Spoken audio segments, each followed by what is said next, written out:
노화에서 오는 인내. 사람이 살다 보면 나이가 드는 것도 서러운데 소외당하기까지 하면 더 이상 살맛이 나지 않을 겁니다. 노화가 오면 아무리 씻어도 노인 특유 소변에 비슷한 냄새는 감출 수가 없어요. 손자들이 냄새가 난다며 가까이 오지 않으려 하면 서운한 생각이 드는 것은 어쩔 수 없지요. 그럼 이러한 인내는 왜 날까요? 우리는 호흡기를 통해서만 숨을 쉬는 것이 아니라 이렇게 해놨네요. 실제적으로 인내하면은 우리 역시도 그렇죠. 예전에 할머니 옆에만 가면은 이상한 냄새들 나죠. 근데 이거를 우리가 이런 이치를 모르고 생각할 때는 어땠어요? 씻지를 않으니까 냄새가 난다고 생각을 했죠. 근데 우리 인체 생리의 이치를 보니까 아무리 씻어도 인내는 감출 수 없는 게 인내라는 거예요. 아무리 씻어도. 그래 이제 인내를 쉽게 이해하려고 하면은 우리가 호흡을 하는 게 호흡기로만 통해서 호흡을 하는 게 아니고 모공을 통해서도 호흡을 한다. 근데 모공을 통해서 호흡을 하는 거와 호흡기를 통해서 호흡을 하는 거 따지고 보면 양쪽에 다 나오지요. 우리가 호흡을 할 때도 어때요?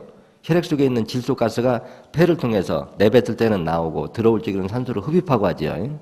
이렇게도 일부 나오지만은 모공을 통해서도 쉽게 얘기해서 혈액 속에 있는 요산 냄새가 밖으로 이렇게 나온다는 거예요. 밖으로 이렇게 나오면은 그것이 바로 인내라는 거죠. 그래서 우리가 그럼 모공 속에서 질소가스 냄새, 소변 냄새가 많이 나오고 적게 나오고 하는 거는 결국 무엇이 결정할 거냐? 무엇이 결정할까요? 네, 신장 기능이죠. 우리가 나이가 들면서 신장 기능이 떨어져서 신장이 혈액 속에 있는 요산을 걸러주지 못하면 이 요산의 농도가 높을수록 그 요산 냄새가 모공을 통해서 기화현상으로 밖으로 나오는 것이 바로 우리가 노인내, 인내더라 이거죠. 그래 이 인내를 이제 여러분들이 생각을 조금 키우게끔 한번 새로운 각도로 제가 질문을 해볼게요. 여러분 빵 꿀 때, 빵들 여자분들은 집에서 많이 구워봤지요. 빵 꿀 때 거기다 소다를 넣으면은 빵이 어떻게 되던가요? 그럼 부풀어 오르면은 공기층이 생겼다는 거죠? 그럼 그 공기층은 어디에서부터 나온 걸까요? 어떤 현상에 의해서 생긴 걸까요? 그러면 소다의 원료는 뭘까요? 우리 원료는 산이지요. 그러니까 산이 기화 현상을 일으켜서 나타나는 거. 이게 바로 빵에 부풀어 오는 원리지요. 그럼 이거는 우리가 기화 현상이라고 우리가 이해하면 되겠죠. 기화 현상이요. 그러니까 쉽게 얘기하면 우리가 가스 보면 물로도 있지만 물이 수증기화에서 날아가면서 나는 거. 우리가 이걸 우리가 기화라고 이렇게 표현하면 되겠죠. 그러면은 여러분들이 생선을 반찬할 때 또 고기를 먹는데 너무 질길 때 거기다 정종이나 술을 붓지요. 그러면 고기가 부드러워져요. 또 생선 뼈가 많은 데다가 술을 붓고 끓이면은 그 생선 뼈가 아주 물러집니다. 이러한 현상은 왜 일어날까요? 그러니까 이제 우리가 산이라고 해도 두 가지 작용의 이치를 설명하려고 하는 거거든요. 산이라고 하는 것 어때요? 지방질, 단백질, 당, 석회질, 칼슘을 분해하는 역할을 하죠. 그래서 이제 이런 기능이 뼈도 우리가 물르게 삭을 수가 있고 고기도 부드럽게 할 수가 있다는 겁니다. 근데 또 이 술을 갖다가 고기에다가 넣을 때 잔뜩 넣고 소주든 정종이든 갖다 넣고 아니면 붕어찜 우리가 찜을 할 때 거기다 정종을 듬뿍 붓고 끓이면은 먹을 때 술 냄새가 날까요? 안 날까요? 안 나죠. 그럼 왜 안 날까요? 열에 의해서 다 산화돼서 증발됐지요.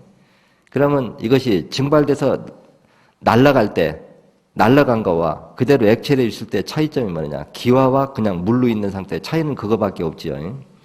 이제 이와 마찬가지로 우리가 가면 소변을 봐놨는데 소변이 온도가 떨어졌을 때 기화 현상이 일어날까요? 온도를 높이면 어떨까요? 소변을 갖다 끓이면 찌스내가 더 많이 나겠죠. 그래 이런 기화 현상은 온도에 또 이렇게 민감합니다. 이게 무슨 얘기냐 하면 우리 혈액 속에 신장 기능이 떨어져서 요산 수치요. 이런 산 수치가 높아질 때 온도가 오르고 뜨뜻한 방일수록 어떻게 되느냐? 밖으로 냄새가 더 진하게 나온다는 거예요. 방이 냉할수록 냄새가 적게 나오고. 지난번 강의에서도 사람이 죽으면 냄새가 없어진다. 그런 말을 제가 이렇게 표현해 줬죠. 예전에 사람들 죽으면 어때요? 노인들 죽을 때쯤 되면 어떨까요? 이미 피가 극도로 혼탁해야 죽겠죠. 그러면 사람이 죽음에 임박하면은 혈액이 극도로 탁해졌다는 거와 일치하죠. 그래 이런 탁해진 피가 모공을 통해서 질소가스가 배어 나오고 호흡기를 통해서 나오고 하면 그 방에 들어가면 어떨까요? 찌른 내가 아주 많이 나겠죠. 근데 딱 숨을 거두고 나니까 그 냄새가 싹 없어졌단 말이에요. 싹 없어지니까 생각하기에 이제 그 이치를 모르니까 돼요. 신비하대. 그래도 할머니가 돌아가시면서 냄새까지도 싹 가지고 가시나 봐. 이렇게 생각하지만 그 원리는 바로 간단하다는 거죠. 온도가 떨어지면 기화 현상이 일어나지 않고 또 모공을 통해서 숨을 쉬지 않으니까 혈액 속에 있는 질소가스가 밖으로 나오지 않기 때문에 없어지는 거죠. 제가 한번 쉬운 예를 들어볼게요. 산소가 없는 데서 자동차를 산소가 없는 데로 끌고 가면은 시동이 걸릴까요? 안 걸릴까요?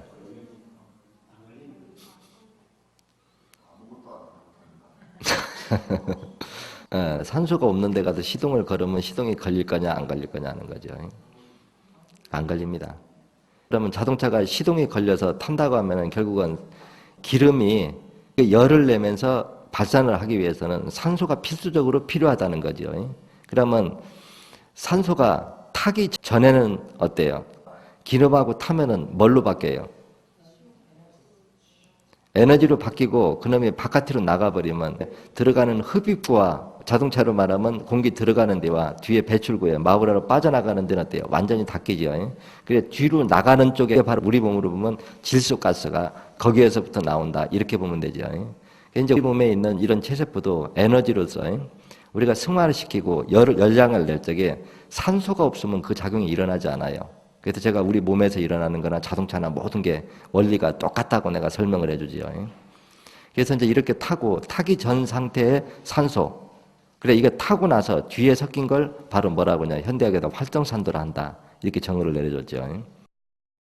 그래서 이제 이런 것들이 타고 난 그런 것들이 우리가 질소가스라고 하고, 질소가스가 우리가 액체로 있는 상태, 요산이라고 하고, 요거를 기화로서 날아가는 거, 이거 질소가스라고. 그런 게 결국은 질소가스나 요산이나 말로 보면 같은 거예요.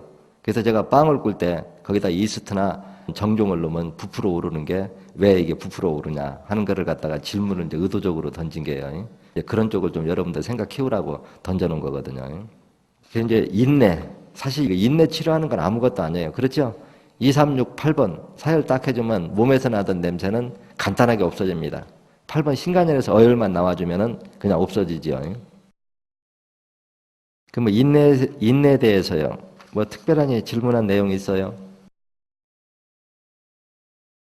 인내는 혈액 속의 요 산이 기화되면서 나는 냄새다. 모공을 통해서 질소가스가 밖으로 새어나올 때 나는 냄새가 인내다. 이렇게 정의하면 되겠죠. 뭐 인내는 누구나 치료할 수 있는 거고 뭐 하나만 짚고 넘어갈게요. 그럼 우리가 사열을 안 하고 인내를 없애주는 방법은 우리가 응급이지만 할 수 있는 건 어떻게 하면 될까요? 네, 우리가 요산 해독 시켜버리면 좀 낫겠죠.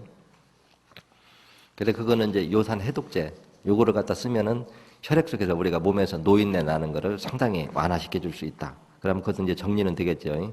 노인내는 목욕으로 해서 끝낼 일이 아니다. 절대요.